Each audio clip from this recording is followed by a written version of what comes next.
yawa, sannu malam. Ashe kana jin Hausa?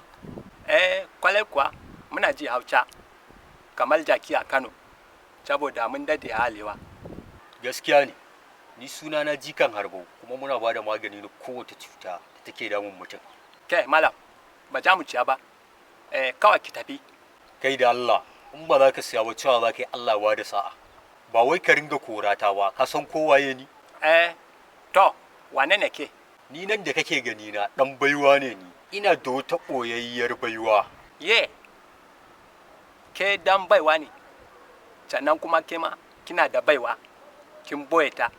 Ba ɗan baiwa ba, ɗan baiwa.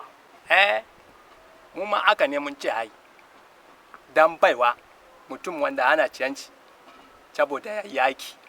Ba haka nake nufi ba, ina nufin ni ina da wani abun mamaki. To, wane ilin abun mamaki ne kina da ci? Abun mamakin da nake da shi shine, ina iya nuna wa mutum ɗan wuta. Shi ne ke kina iya nuna mutum dan wuta? Hellfire. Ƙwarai kuwa, wannan ita ce baiwata. Idan kuma kai ma kana so ka ga ɗan wutan, sai na nuna ma. Mu ma muna cewa nuna mana dan wuta. To, za ka ba da 2,000 sannan na nuna ma. Gaskiya, jan baki 1,000 idan ya yi kawai ci kenan.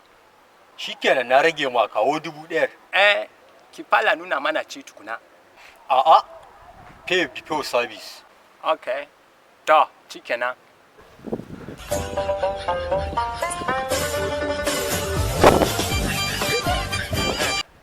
To, ka ci.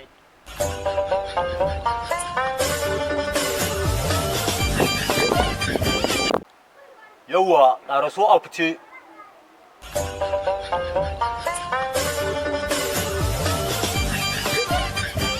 Ba ma abin nan.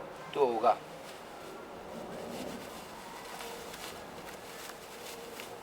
Kaga wannan shine ɗan wuta.